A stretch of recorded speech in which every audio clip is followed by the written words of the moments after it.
pengurus majelis, ibu-ibunya, dan juga para kawan-kawan sahabat-sahabat yang saya cintai. Pertama-tama saya atas nama PKM kebetulan PKM kita sedang meralang akhir karena bibi beliau meninggal dunia yang di Depok, sehingga tadi mendadak sekali siang tadi telah berangkat untuk pemilihannya siang atau malam kebetulan.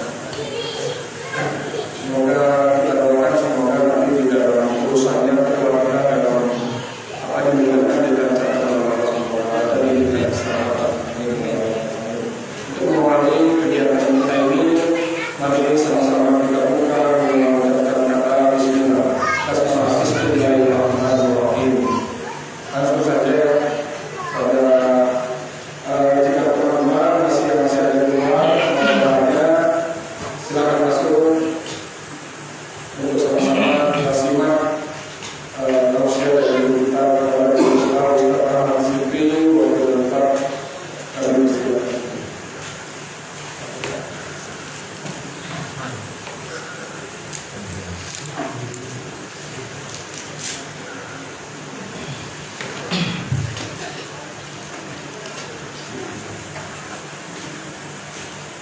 أعوذ بالله من الشيطان الرجيم.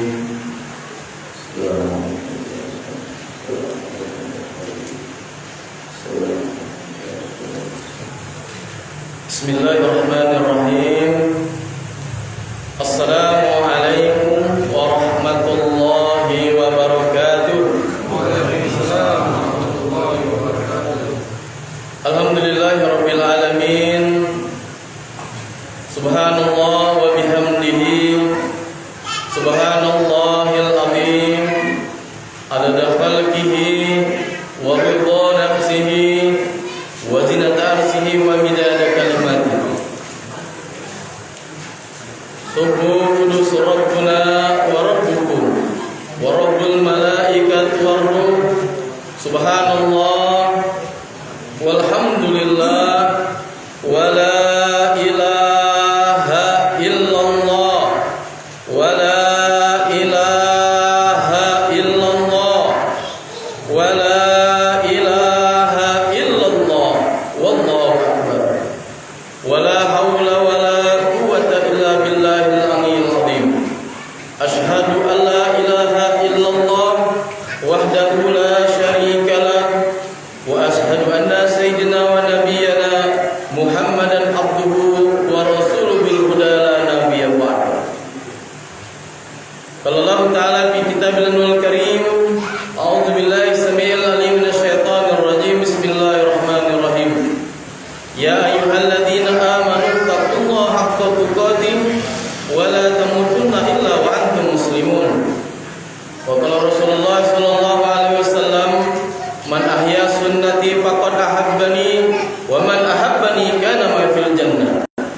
Subhanallah, maksudnya Allah Subhanahu wa taala di malam hari yang penuh dengan berkah, hari yang penuh dengan rahmat Allah, cinta Allah, ridha Allah.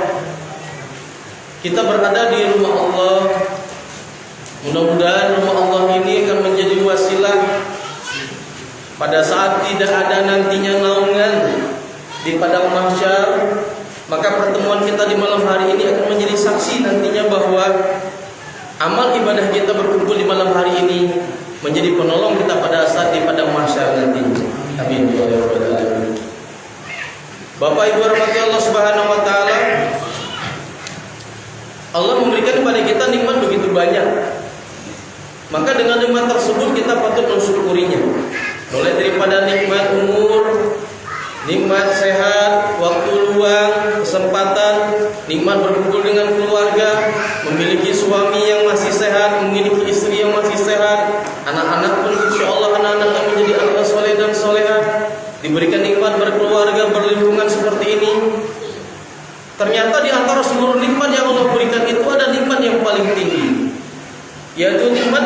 dan bertauhid kepada Allah Subhanahu wa taala.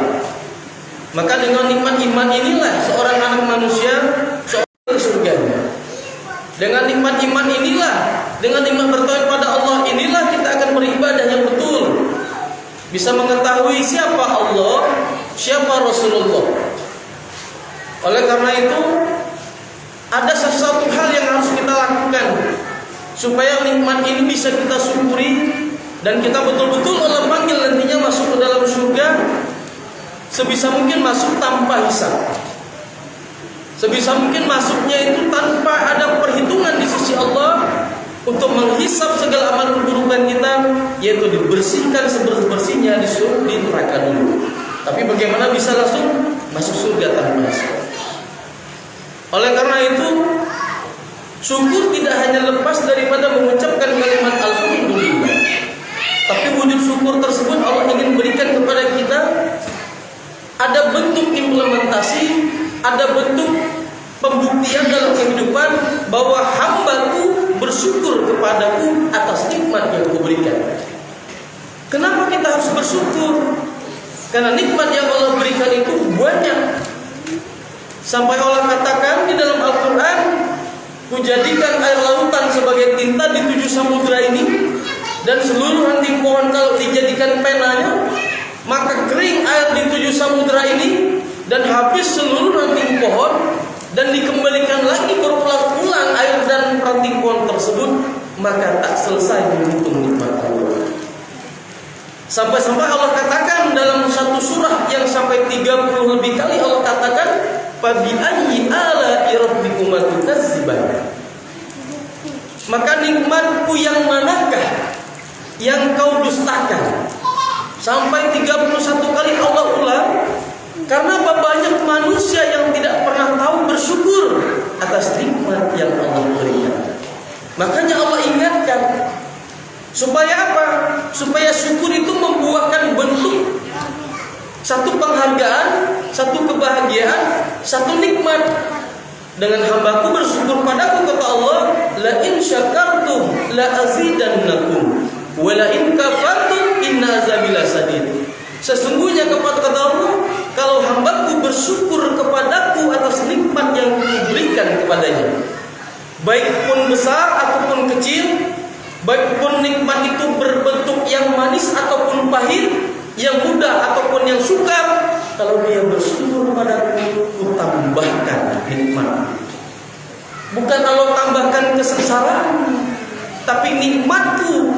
Makna nikmatku, kata Allah, adalah nikmat yang ada pada diri Allah, yaitu segala kemudahan, ketenangan, ketentraman, kesakinahan Allah akan berikan kepada kita. Mudah-mudahan kita bisa bersyukur atas nikmat tersebut.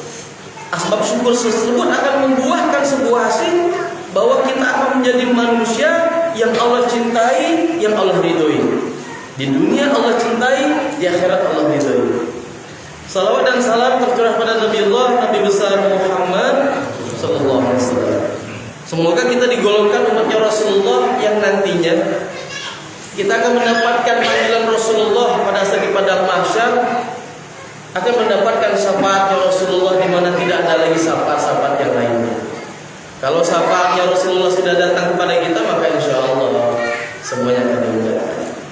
Alhamdulillah yang saya hormati Ustadz kita, ya, DKM Masjid, Ustadz Bidi. Semoga beliau disehatkan oleh Allah Subhanahu wa taala.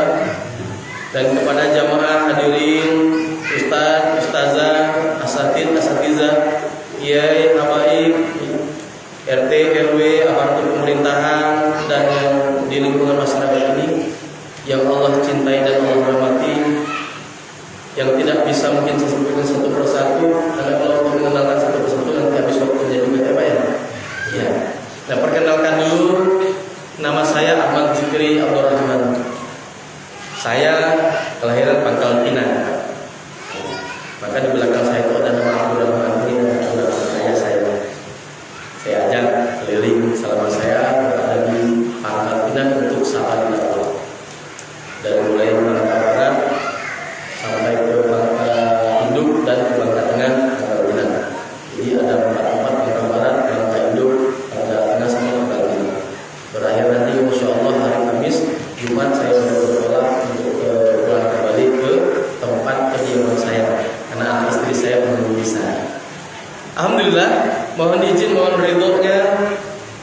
Ahmad Zikri kesini bukan dalam rangka ingin menggurui, bukan. Karena saya kan di sini ustaz-ustaz yang banyak ilmunya lebih pada situ banyak. Dan bapak-bapak juga di sini insya Allah amal ibadah pahalanya lebih banyak daripada saya. Saya masih muda, banyak mau belajar. Tapi hari ini insya Allah saya ingin memberikan satu khazanah pemahaman keilmuan dari guru-guru kami. Di tanah Jawa kami belajar hanya untuk mencari bagaimana sih manisnya dalam ibadah, agar ibadah ini Allah ridho. Saya tidak mau sholat saya ini Allah tidak ridho. Saya tidak mau sedekah saya, zakat saya, puasa saya Allah tidak ridho. Kalau Allah tidak ridho berarti Allah tidak menerima segala amal ibadah. Maka alhamdulillah terkadang kita ini dalam kehidupan di dunia, dalam bertetangga, dalam bermasyarakat, ujian itu banyak ya? Atau tidak ada ujian dalam bertetangga? Dalam hidup ini ada tidak ujian? Ada, pasti, dan wajib menerima ujian tersebut. Kalau Allah tidak ada ujian di dunia ini, maka kita tidak di dunia, adanya di surga. Karena dunia ini adalah tempatnya ujian. Dunia ini tempat persinggahan. Maka Rasul katakan, ad-dunya itu mazra'atul akhirah. Dunia itu tempat kita singgah, tempat kita bercocok tanam, tempat kita berkebun, tempat kita untuk menanam sesuatu yang nantinya kalau tanaman ini tumbuh dan berbuah akan kita nikmati. Di mana dinikmatinya? Pada saat kita berada di alam akhirat. Maka kalau di dunia hanya sebagai ujian, kita harus mempersiapkan ujian itu agar mudah untuk kita lalui, agar mudah untuk kita jalani, supaya pikiran kita tenang, batin kita tenang dalam menjalankannya, nggak terlalu tergopoh-gopoh, nggak terlalu risau. Kadang-kadang mohon maaf, lagi nggak punya uang betulan, hanya uang 1.000 di kantong, risau nggak? Jujur nih, risau nggak? Risau. Mana besok mau bayar uang listrik, betul ya? Uang sekolah anak, mau belanja perabotan dan sebagainya. Belum istri nuntut mau beli pick upnya ya bu. Bu, ada ibu nggak di belakang? Bu, ya sering minta dengan suami misalnya. Pusing pak. Kalau mau diturut-turut nafsu akan dunia ini luar biasa. Bikin sesak di dada, sampai-sampai ada yang mau bunuh diri karena memikirkan tentang dunia. Maka kalau memikirkan dunia ini kita capek. Ini memang tempat capek. Ya, tadi capek menunggu kita hadir di sini. Capek ujiannya begitu. Ini ujiannya, coba hati enggak datang. Karena kami pun diuji tadi di sana. Mau langsung pulang ditahan oleh DKM masjidnya jadi imam dulu. Kami pengen dengar suaranya. Karena orang tua yang minta usia 74 tahun, Mas Zikri tidak bisa menolak. Tangan saya ini pegang. Biasanya sebelum sholat isya kita sudah langsung terbang. Saya langsung. Ini orang tua yang minta, saya nggak bisa nolak. Karena pengen dengar, kami pengen dengar suaranya. Alhamdulillah, Bapak Ibu istiqomah untuk menunggu di sini. Berarti ujiannya dilewati dengan diminta ridhonya lahir dan batin. Mudah-mudahan menunggunya jadi amal ibadah. Ya. Nah inilah hidup itu begitu. Pasti akan diuji.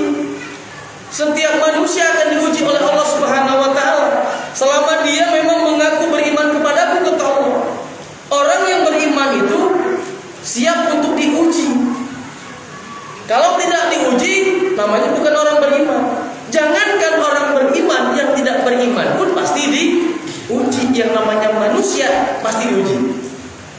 Ya nggak mau diuji jadi malaikat. Nah, kok kenapa bisa begitu? Sesuai dengan Allah yang katakan di Al-Quran. Ahasiban nasu ayyutraku amanu wa hum la yuftanun. Tidaklah kau mengaku beriman, mengatakan iman kepadaku, kata Allah, kalau belum kuuji keimananmu. Itu Allah yang berbicara. artinya kalau Allah berbicara seperti itu, ya memang sudah menjadi satu kepantasan bahwa aku hidup di dunia ya harus diuji. Diuji dengan apa? Diuji dengan harta, diuji dengan tetangga, diuji dengan istri, diuji dengan anak, diuji dengan pekerjaan, diuji dengan keilmuan. Semua adalah ujian. Lah kenapa Allah menurunkan ujian? Tujuan ujian tersebut adalah supaya kita lebih kenal dan lebih dekat kepada Allah. Itu yang pertama. Ujian yang Allah turunkan supaya kita tuh kenal dengan Allah. Kita reda nggak dengan ujian yang Allah berikan? Dengan kehidupan kemiskinan yang kita selama ini nikmati, serba kekurangan, reda tidak? Karena kita sering berzikir pada Allah, raditu billahi rabba wa bil islami dina wa bi Muhammadin nabiyya wa rasulah. Ya Rabb, aku ridho Engkau sebagai Tuhanku, Islam sebagai agamaku, dan Nabi Muhammad sebagai Rasulku. Di saat 3 rangkaian ini kita meminta kepada Allah, ya Rabb, aku ridho, berarti Engkau harus ridho dengan ujian yang ku kirim, yang ku berikan. Nah, kadang-kadang dengan ujian tersebut kan kita berharap kepada Allah, karena ini bentuknya ujian. Kalau ujian ini Allah tidak ridho dengan hidup kita, maka segala amal ibadah yang kita lakukan, segala perbuatan yang kita lakukan hablum minannasnya, itu tidak akan ada apa-apa di sisi Allah Subhanahu wa taala. Sampai sekalipun kita sholat. Sholat ini Pak, kalau berbicara kita ke lebih tingginya, tidak perlu khusyuk. Asal ikut dengan kesempurnaan sholatnya. Tapi kalau Allah sudah ridho, Allah nggak lihat lagi khusyuknya. Tapi dalam rangkaian untuk menuju itu, kita membutuhkan yang namanya bagaimana sholat khusyuk agar tercapai ridho. Tujuannya. Tapi kalau Allah berkehendak untuk memberikan ridhonya kepada kita, Allah nggak butuh lagi khusyuk sholat kita. Bukan berarti Allah nggak butuh sholat. Kalau nggak sholat salah lagi, ya. Tapi Allah nggak melihat prosesnya. Ada orang tua yang bertobat, belum tahu baca iftitah, belum tahu baca Fatihah, dan nggak tahu apa bacaan sholatnya. Tapi dia ikut sholat berjamaah. Sungguh-sungguh dia datang, ya, kakinya mungkin terkilir, dia singgah datang, hujan panas dia datang, nggak peduli, dia pokoknya mau tobat pada Allah, dia datang. Yang Allah lihat bukan kesempurnaan sholatnya lagi, tapi kesungguhannya untuk datang kepada Allah, untuk melaksanakan perintah Allah. Dan kalau dia meninggal dunia, insya Allah meninggalnya dalam keadaan husnul khatimah, karena kesungguhan. Allah redha sudah. Allah nggak lihat lagi dia sempurna atau tidak sholatnya. Itu kalau Allah sudah ridho. Tapi untuk mencapai ridho Allah tadi kan butuh proses. Salah satu caranya adalah ujian yang Allah berikan kepada kita. Kalau kita setiap ujiannya datang, kita menghadapinya dengan tenang, pelan-pelan, bahagia, pikirannya tenang dalam menyelesaikan masalahnya. Jadi nggak terlalu gundah-gulana. Maka supaya batin ini kadang-kadang apa? Bukan masalah di sini, Pak.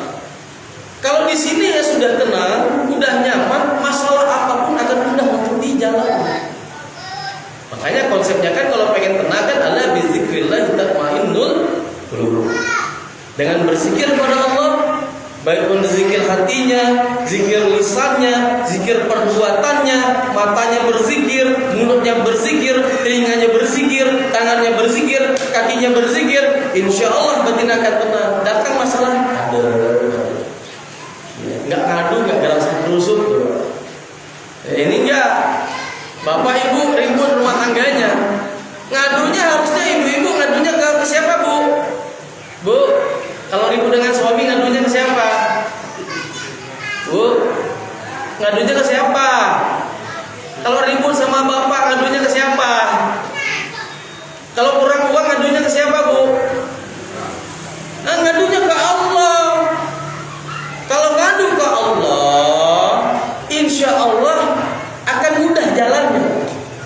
Yang jadi masalah terkadang ibu-ibu, emak-emak, terutama kalau ribut dengan suami udah ngadunya ke siapa? Kalau nggak temennya, orang tuanya, sosial media, pasang status. Jadi fitnah, gibah itu dibaca oleh teman-temannya. Lagi ngapain? Lagi ribut dengan suaminya. Akhirnya apa? Masalah pribadi keluarga tahu sekampung-kampung. Akhirnya apa? Akhirnya terketahui.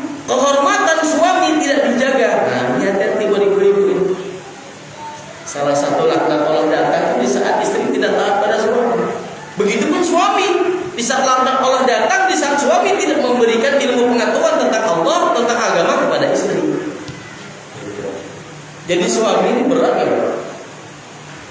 Jadi suami ini berat ya? Pak, jadi suami berat ya? Beratnya dia apa beratnya? Menanggung dosa. Istri itu dosanya kita yang nanggung. Anak-anak kita yang nanggung. Istri yang tidak pernah ajarkan sholat, gak pernah dikenalkan dengan iman kepada Allah, tidak pernah dikenalkan hukum syar'inya.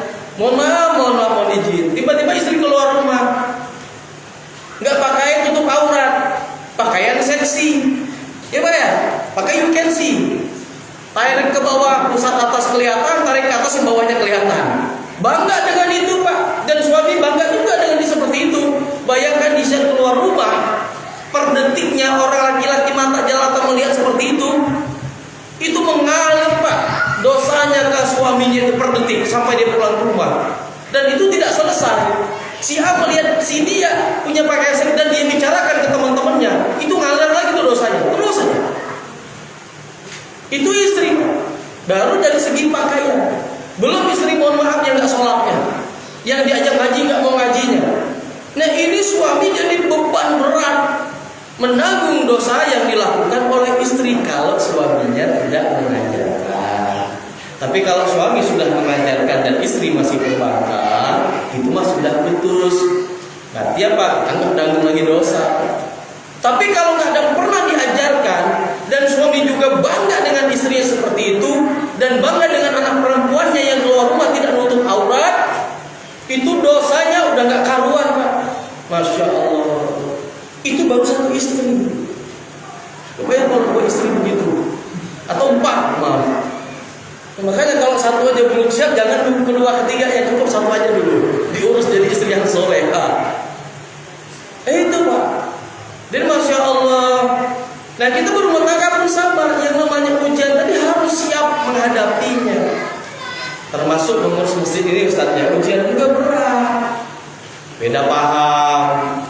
Ya saya mohon maaf izin, mungkin paham kita beda. Ada yang satu enggak jalanin tahlil atau zikir setelah sholat, yang satu zikir setelah sholat, yang satu enggak pakai kunut, yang satu pakai kunut, yang satu marhaban, yang satu enggak, yang satu maulid, yang satu enggak. Ini kalau tidak diambil jalan tengahnya ribut dan bisa saling bunuh. Maka saya katakan uji ujian, maka berakidahlah akidah yang harmonis. Kita ini adalah saudara. Innamal mu'minuna ikhwah.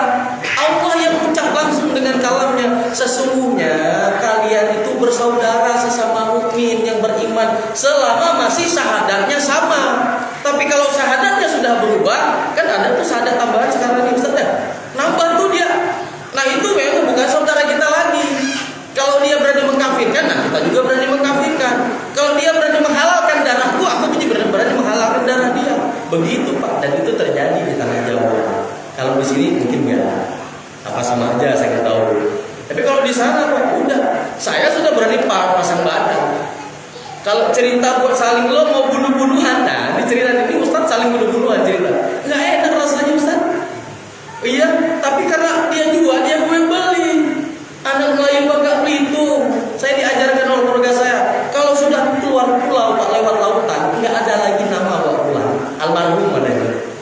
Jasad nggak usah bawa pulang, udah siap bertarung di sana. Ya, sampai saya katakan dengan istri saya, pokoknya siap menjana di jalan dakwah. Musuh itu banyak, sahabat banyak, dan musuh pun lebih banyak. Nah itu adalah ujian lagi Pak. Jadi nggak diuji. Ya, tukang parkir diuji. Betul nggak Pak? Yang punya toko diuji, Pak RT diuji, RW diuji, lurah diuji, sampai presiden pun diuji Pak.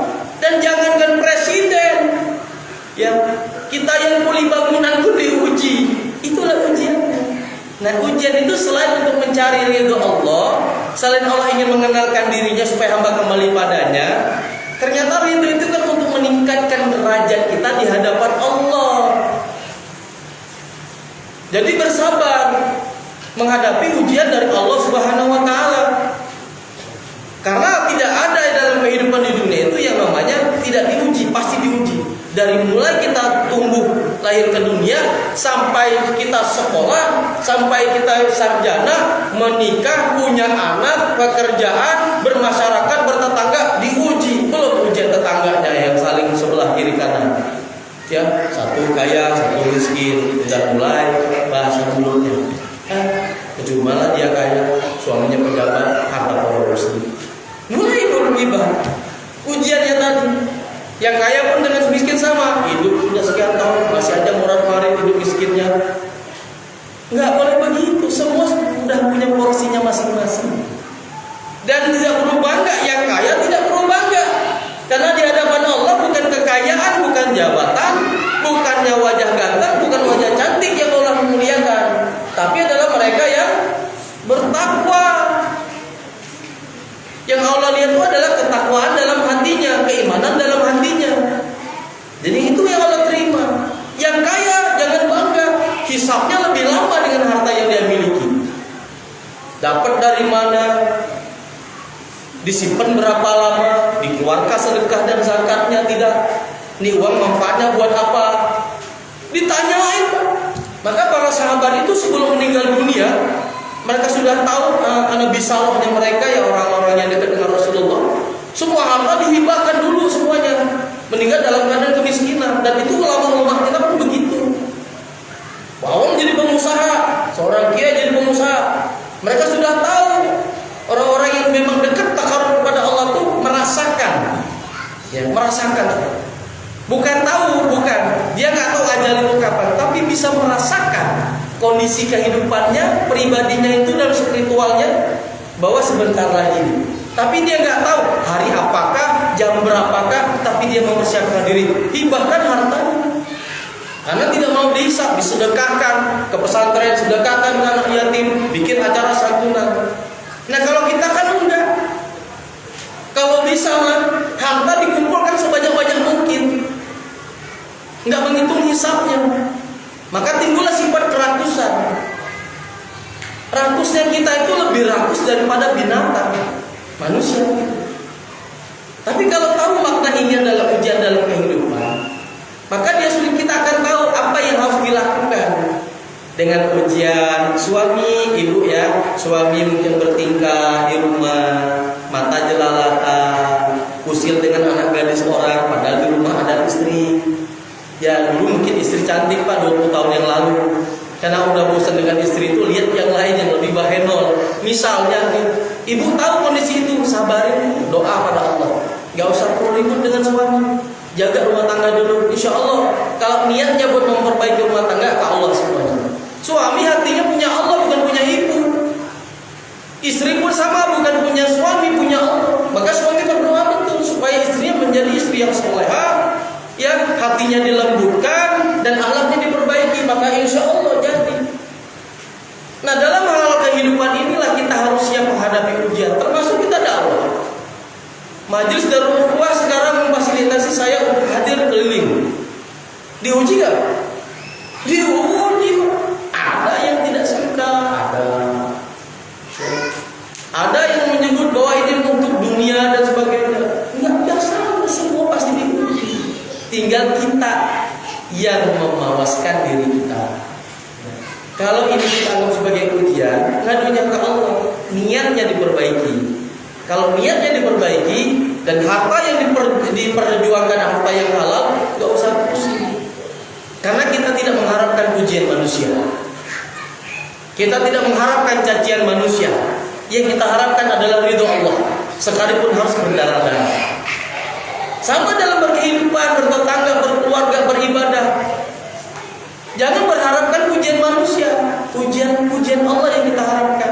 Datang ke sini sholat 5 waktu. Ya mungkin selama ini hatinya masih berharap pujian dari orang lain. Udah sekarang berubah, mengharapkan ridho Allah. Karena kita dalam sholat pun mengucapkan janji kita kepada Allah terhadap apa yang kita lakukan dalam hidup ini. Inna salati wa nusuki wa mahyaya wa mamati lillahi rabbil alamin. Sesungguhnya inna salati, ya Allah, salatku, wa nusuki, ibadahku, wa mahyaya, hidupku, wa mamati, matiku. Artinya semua yang dilakukan untuk Allah. Apapun yang dilakukan semuanya untuk Allah. Ngurus rumah tangga, Bu, nyuci baju suami, nyuci baju anak. Itu pengen cari pahala, ridho Allah atau minta pujian suami, Bu? Kalau nyari pujian suami, maka di sisi Allah tidak ada apa-apanya. Tapi ternyata Allah berikan pahalanya di saat seorang istri ngurus rumah, nyuci baju, beres rumah, ngurus suami kasih makan, ngurus anak kasih makan. Pahalanya di Ibu Ahmad Zikri kasih tahu. 1000 maghfirah Allah berikan, 1000 kebahagiaan Allah berikan, 1000 pahala Allah berikan. Artinya pahala ngurus rumah tangga. Di saat ibu pada saat ngurus rumah tangga dan ikhlas mengurusnya dan taat pada Allah, maka insya Allah nantinya dalam keadaan mati syahid. Kan gitu. Kan dalam satu riwayat hadis mengatakan seorang wanita bila melakukan 4 hal, kebetulan ada ibu. Pertama, dia sholat 5 waktu. Kedua, dia berpuasa di bulan Ramadan. Ya. Ketiga, dia menjaga kehormatannya. Kehormatan suami dijaga, kehormatan keluarga dijaga, kehormatan anak dijaga. Tak pernah dalam mulutnya itu mengumbar kejelekan suaminya, mengumbar kekurangan suaminya. Begitupun suami tak pernah mengumbar kejelekan istrinya, kekurangan istrinya. Dan yang keempat, dia taat kepada suaminya. Kalau perintahnya dalam kebaikan dan ketaatan. Tapi kalau perintah suaminya tidak baik, seperti udah Bu, ngapain ikut pengajian? Orang ikut pengajian, orang gak ikut pengajian aja belum tentu masuk surga. Ikut pengajian, berbuat kita nggak usah deh. Ikut pengajiannya belum tentu kaya. Lawan itu, kasih Bu hujahnya. Kalau suaminya taat pada Allah dan ibu diajarkan gak taat pada Allah. Tapi kalau taat pada Allah ini yang keempat dilakukan itu sholat 5 waktu. Terus yang kedua tadi apa? Berpuasa di bulan Ramadan. Kalau suami melarang puasa bulan Ramadan, bantah lu. Tapi kalau ibu pengen berpuasa sunnah dan tanpa izin suami, ibu dosa. Iya, kalau puasa sunnah. Tapi kalau puasa wajib nggak perlu izin suami karena Allah langsung yang memerintahkan. Jaga kehormatan suami dan taat pada suami. Rasul katakan silahkan masuk ke pintu surga yang mana yang kau inginkan. Itu janji Allah. Silahkan masuk pintu surga yang mana yang kau inginkan. Pilih. Sekalipun mau dekat dengan Rasulullah silahkan. Bebas. Ini wanita yang solehah begitu. Ya mudah-mudahan ibu-ibu di sini jadi ibu yang solehah. Istri-istri yang solehah. Segitunya Pak. Dan itu adalah ujian lagi terhadap istri, ujian suami adalah ujian. Nah jangan sampai kita hidup di dunia ini, mohon maaf, kadang-kadang kan bahasa orang bangga itu, yalah hidupnya ada apa adanya, mencemana di akhirat itu urusan Allah. Nggak bisa begitu. Begitu kita berani mendekati Allah melawan Allah, ya udahlah sholatnya nggak apa-apa, yang mau masuk neraka juga nggak apa-apa, gitu loh. Banyak kalimat yang begitu yang kita dengar. Rasanya siap sekali masuk neraka. Boro-boro untuk mendapatkan azab neraka, azab kubur aja begitu pedihnya, kita nggak siap. Mau coba nggak Pak? Azab kubur. Mau coba nggak Bu? Kalau mau coba mati duluan ya. Iya. Subhanallah.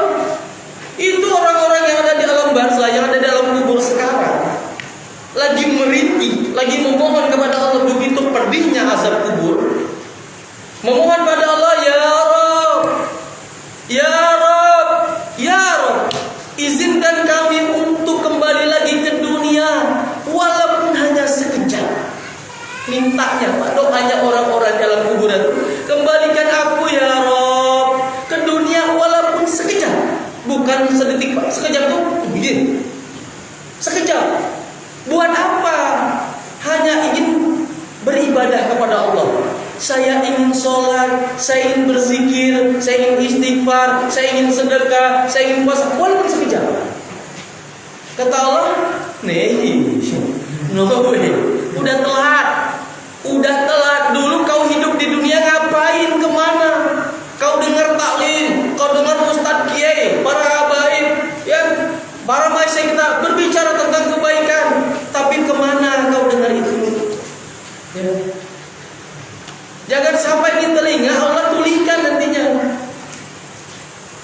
khatamallahu ala qulubihim wa ala sam'ihim wa ala absarihim ghisawatu wa lahum adzabun nadzim. Jangan sampai khatamal khotam. Kalimat khotam itu kalimat tutup, enggak akan buka lagi. Kalau Allah sudah tutup nih, khotama qulubihim, hati ini ditutup oleh Allah, mata hatinya. Pendengarannya Allah tutup, penglihatannya Allah tutup. Maka kalau Allah tutup, mohon maaf, kalau Allah sudah tutup semuanya, itu hidayah itu masih jauh. Nasihat daripada guru-guru kita gak akan pernah masuk. Maka jangan heran nantinya Allah sudah laknat seorang hamba. Kalau tetangga benci dengan kita, itu sakit hati gak? Tangga ngatain kita, benci dengan kita, gak suka dengan kita. Pertanyaan saya nih, sakit hati gak? Sakit hati kan ya? Tapi bisa gak sakit hati? Bisa gak? Bisa. Itu kudu mesti wajib diperjuangkan di masalah hati. Kan hanya dibicarakan Pak, gak diginiin. Jadi tetangga sudah nyakitin, sudah nempeleng. Ini kan hanya mulutnya aja. Dasar hidup miskin, menderita lah seumur hidupnya. Sakit Pak. Tapi kalau kita tahu ini ujian kan ujian dari Allah.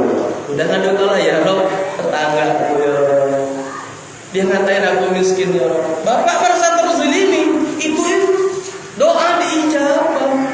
Habis tuh hartamu. Tapi jangan doakan yang jelek kalau bisa. Jangan.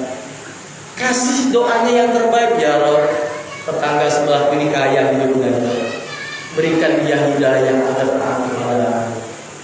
Itu kalau terbuka pintu, kata Allah, hidayah kebuka. Jadi orang baik, jadi orang soleh, akan dibantukan semua masyarakat di lingkungan dia. Itu wasilahnya siapa? Wasilahnya doa bapak dan ibu. Nggak perlu orang lain tahu.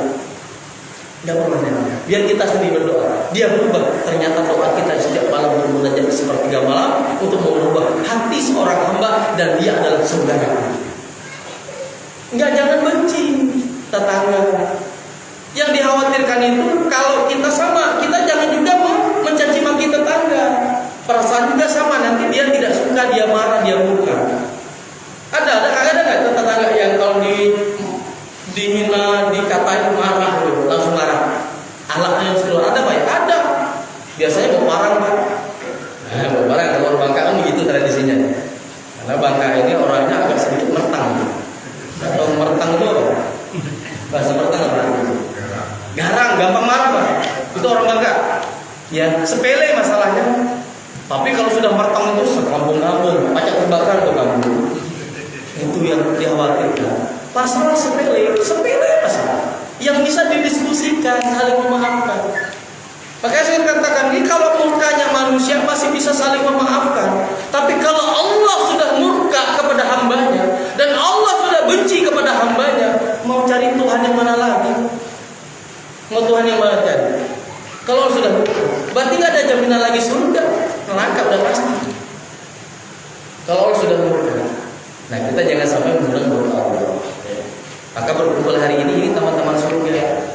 Ibu datang dengan tausiah, mudah-mudahan bisa membina rumah tangga, bisa mengajak anak-anaknya taat kepada Allah. Karena ini zaman yang sudah kacau balau. Maka disebut dengan akhir zaman ini. Tapi kapankah akan terjadi kiamat, gak ada yang tahu. Jangan nunggu-nunggu Imam Mahdi datang, jangan nunggu Dajjal keluar, gak sanggup nantinya Pak. Saya berdoa pada Allah, ya Rob, jangan kau ketemukan aku pada saat Dajjal muncul ke dunia ini. Nggak sanggup, nggak kuat, iman sama zikri nggak kuat, bisa berpindah nantinya melihat Dajjal. Kenapa? Setengah daripada kekuatan Tuhan, kekuatan Allah diberikan kepada nih makhluk. Apa aja bisa dia lakukan.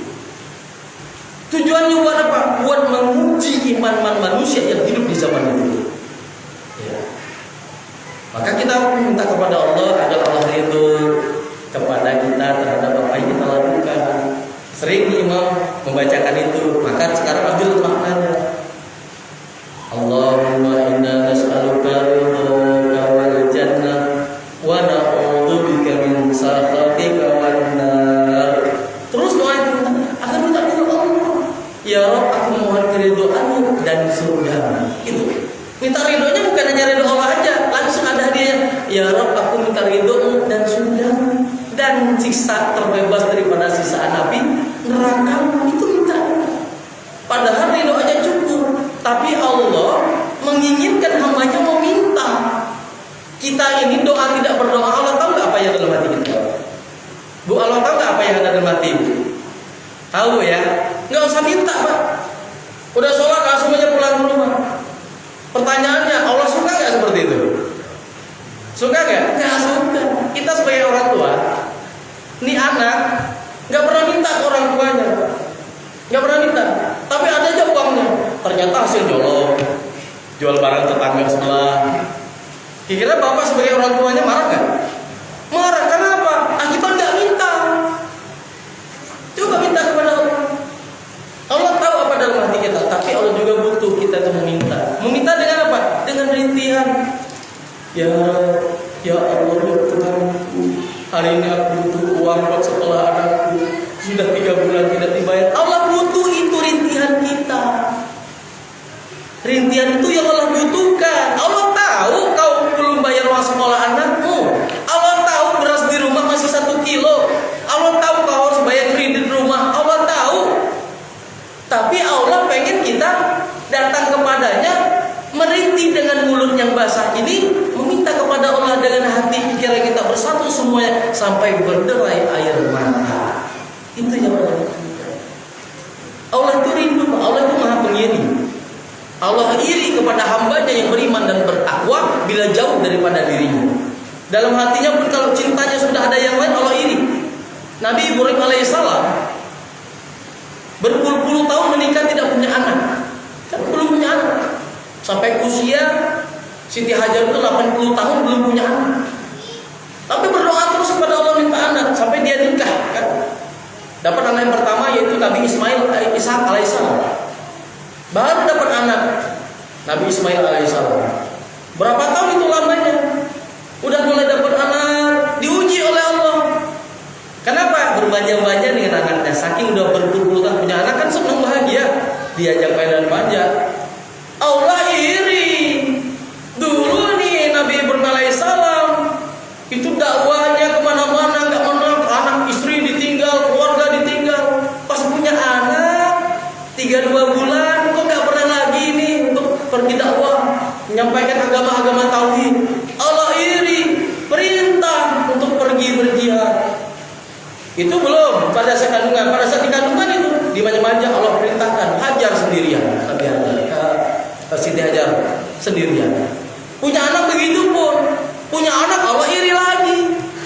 Allah perintahkan buat dipotong. Ini anak dalam mimpi. Iya, itu ciri Allah.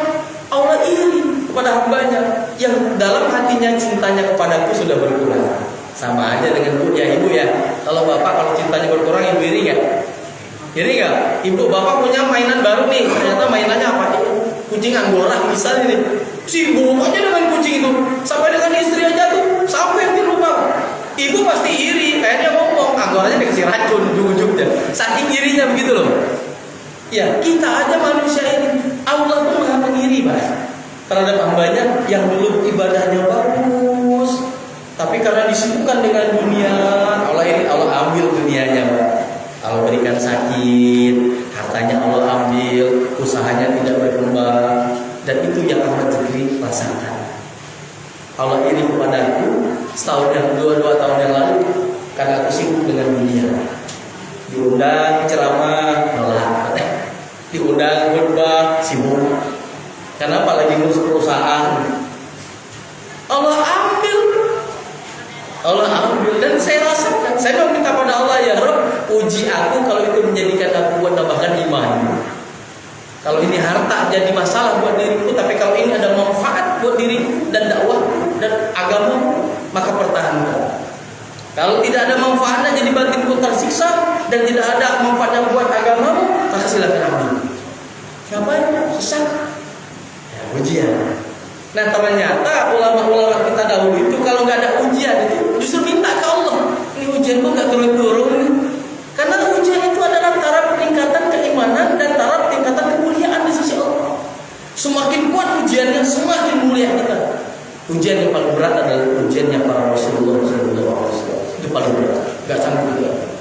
Rasulullah itu dakwah dilempar kayak onta, dilempar batu, mau dibunuh, diracun. Kalau kita siap ya begitu, kalau di jalan pakai motor dan dimungkin sama orang punggul. Sabar, sabar. Kira-kira Ustaz ini sabar ya? Kalau saya nggak sabar Pak, main di rumah nggak sabar saya jujur nggak sabar. Saya datangin dia, mau ngapain? Kalau pengen dawain, tapi kalau pengen bertarung, ayolah saya siap bertarung. Sama-sama punya bela diri. Nah ini iman Ahmad Zikri, saya bukan imannya Rasulullah, tapi kita belajar. Kalau siap menghadapi itu semua, belajar buat sabar. Nah, sekarang ini pengen sabar aja, ada yang nantangin, ya enggak, dulu itu masa lalu pengen. Tapi kalau memang sudah kelihatan terancam, mungkin kita harus bela kan, Ustaz ya, harus bela. Tiba-tiba dia sudah bawa pedang, ya mohon maaf, izin dulu saya bawa pedang dari rumah dulu. Nah, sama-sama pedang kita lawan dengan pedang, tangan kosong dengan tangan kosong, gitu. Ustaz juga kan manusia, Pak. Ya nggak mau juga terbunuh konyol, betul nggak Pak? Iya. Nah, sekali lagi itu adalah ujian. Tapi bagaimana bersabar itu lebih baik. Mudah-mudahan kita diberikan Allah menjadi orang-orang yang sabar. Siap menerima ujian dari Allah, maka siap untuk menerima surga dari Allah. Ya. Nah, cara supaya Allah ridho itu seperti apa dalam ibadah? Ya laksanakan supaya Allah ridho, Allah penuh keberkahan. Walau anal Qur'anu wattaqau la fatahna alaihim barakatin minas samai wal ardi. Kalau ingin menurunkan keberkahan dari langit dan dari bumi, akan aku keluarkan keberkahannya. Amanu wattaqau, iman dan takwa. Ya, kalau umatku beriman dan bertakwa padaku, kata Allah, maka akan kuberikan keberkahan dari langit aku turunkan, dan dari bumi aku keluarkan. Maka rumah tangga kalau dibangun nilai-nilai keimanan yang betul kepada Allah, tauhidnya tidak ada yang lain, dalam hatinya tidak ada ilah kecuali Allah, dan dia jalankan ketakwaan, laksanakan sholat 5 waktu. Ya. Minimal kalau dalam surah Al-Fatir 29 itu Allah katakan, A'udzubillahi minasyaitonirrajim, Innal ladzina yatluna kitaballahi wa aqamas shalah wa anfaqu mimma razaqnahum sirran wa 'alaniyatan yarjuna tijaratan lan tabur. Sesungguhnya orang-orang yang membaca kitabku dan mereka melaksanakan sholat dan mereka yang mengimpakkan hartanya dari jalan yang tersembunyi-sembunyi atau terang-terangan, merekalah orang-orang yang berniaga, yang berdagang denganku, yang tak akan pernah rugi dalam kehidupannya dunia dan akhirat. Itu lakukan sholat 5 waktu, sempurnakan yang wajib dulu Pak. Percuma sholat tahajud 12 rakaat, doa 12 rakaat, tapi sholat wajibnya, sholat zuhurnya mau menjelang isya, mau menjelang asar, sholat asarnya menjelang maghrib, sholat maghribnya menjelang isya, isyanya ketiduran, subuhnya kebablasan. Ya, sholat 12 rakaat gak Allah terima, sedekahnya sudah banyak gak Allah terima. Sholat awalun ibadah yang Allah hisab. Sholat 5 waktunya baik, diterima oleh Allah, maka yang lainnya Allah terima. Kalau ditolak, maka yang lain ditolak. Maka kalau saya udah pelajari dulu dah dengan para ustaz-ustaz yang faqih, ya di bidangnya, belajar sholat 5 waktu itu gimana supaya sholatnya sesuai dengan sunnah Rasulullah. Mulai dari bab taharohnya, wudhunya seperti Rasulullah, sholatnya seperti Rasulullah. Maka insya Allah harus dilakukan. Baca Qurannya pun sama. Ya, terus aja berusaha untuk belajar baca Quran walaupun masih terbata-bata. Terus aja. Yang sudah lancar, belajar tahsinnya supaya makhrajul hurufnya betul ucapnya. Karena kalau sudah tahu bahwa hukum membaca Quran tanpa hukum tartil, tanpa tajwid, hukumnya adalah dosa. Jadi kalau baca Quran itu tanpa tartil dan tajwid, hukumnya dosa. Jadi nggak sembarang baca Quran, bukan baca Quran. Baca Quran ya Quran kalamullah yang harus diberikan hak mustahak hurufnya. Maka belajar ilmu tajwid. Dikit-dikit aja, Pak. Memperbaiki bacaannya dikit-dikit aja, jangan sekaligus. Ya. Kalau dikit-dikit pelan-pelan berdoa, ini ketemunya hukumnya ini bisa, ini loh. Nah pelan-pelan berdoa. Kalau baca Quran, rumah tangga, dawamkan untuk sedekah, belajar untuk merasakan bagaimana keluarga kita membutuhkan. Kalau pengen dawam sedekah itu sedekah di subuh hari itu sedekah yang paling baik. Gak usah gede-gede, mulaikan 1.000 rupiah aja. tapi setiap hari. Dan itu yang saya lakukan dulu. Sambil doa, ya Rob, hari ini 1000. Kasih aku rezeki yang banyak lagi, akan aku gandakan. Ini Pak, namanya transaksi dengan Allah itu seperti apa? Ngancam supaya dikasih rezeki besar, supaya sedekahnya besar. Itu adalah terapi gaya saya. Kalau bapak-bapak mau ikut, nggak apa-apa. Tapi kalau nggak, jangan. Saya jawab, kalaupun kan doakan. Saya minta pada Allah sebelum masuk, ya Rob, ini 1000 rupiah karena rezeki aku begini. Tapi kalau besar daripada yang aku, kalau besar sedekahnya. Dan itu harus komitmen. Jangan dikasih besar, masih itu 1000 rupiah. Ya, naikin 10.000, 20, sepekan sekali malam Jumat lebih gede lagi 50.000, 100.000. Supaya apa? Rezekinya berlimpah. Kalau sedekah itu kan digandakan oleh Allah, minimal 10 kali lipat. Man ja'a bil hasanati falahu asyru min amsalihha. Sedekah yang kau berikan itu 1 menjadi 10. Paling banyaknya 700. Paling banyaknya tak terbatas itu Allah yang memberikan kelipatan, kita tidak bisa. Tapi di Al-Quran bayangkan, sedekahnya itu dilipat gandakan oleh Allah. Maka semuanya diniatkan sedekah. Ya, sholat duha nilainya sedekah, tasbih sedekah, tahlil kita sedekah, zikir kita sedekah pada Allah. Itu bernilai ibadah. Nah, kita perbaiki sholat 5 waktu, jangan asal-asalan. Sholatnya itu jangan hanya mulai daripada berpakaian. Kita ini lagi menghadap Allah, bukan menghadap manusia. Kita menghadap wali kota pun pakaian kita mau bagus ya. Nah, Ahmad berpakaian seperti ini bukan ingin menandakan saya itu punya banyak ilmu, enggak, ilmu enggak ada apa-apanya. Tapi ini ingin ngamalin sunnah Rasul, berpakaian yang terbaik menghadap Allah, wangi-wangian, berpakaian yang indah, supaya kita melihat niatnya itu aja. Ya, niatnya itu aja, ya Rabb, kau ridholah dengan seperti ini. Minimal Allah kasihkan pahalanya pahala sunnahnya. Ya, itu dia istiqomah aja. Walaupun ada cibiran, enggak apa-apa, pakaian koko, sholatnya pakai baju koko, ibu pakai mukena, wangi-wangian, jangan yang bau-bau, ya kan? Menghadap Allah itu yang wangi-wangi. Tapi kalau memang lagi kerja, berkeringat, tiba-tiba azan tiba-tiba, dan pakaian pun masih suci, menutup aurat, sholat. Tinggal wudhunya kecikin supaya jadi wangi. Keringat di dunia menjadi bau, mudah-mudahan di surga menjadi wangi. Insya Allah. Mungkin itu yang dapat Ahmad Zikri sampaikan. Perbanyak kata, perbanyak kalimat, artinya tidak satupun yang masuk ke dalam pikiran dan diamalkan, terlalu banyak. Jadi bingung mau diamalin, cukup itu aja. Semoga bermanfaat. Saya pribadi mohon maaf dan minta lahir batin kalau ada salah kata dan tadi keterlambatan dari kami bukan karena kesengajaan, tapi itu adalah dari bentuk ujian yang Allah turunkan sekarang di masjid Al-Barakah. Jadi jamaahnya lagi diuji tadinya.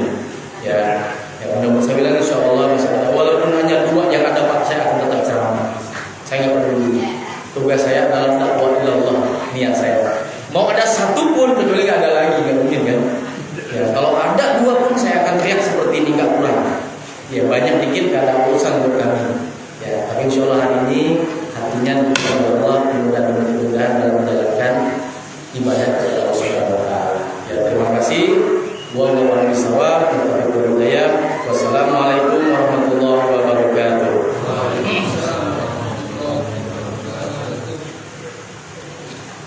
Alhamdulillah, syukurlah selalu berkeberatan perubahan agama yaitu kita Semoga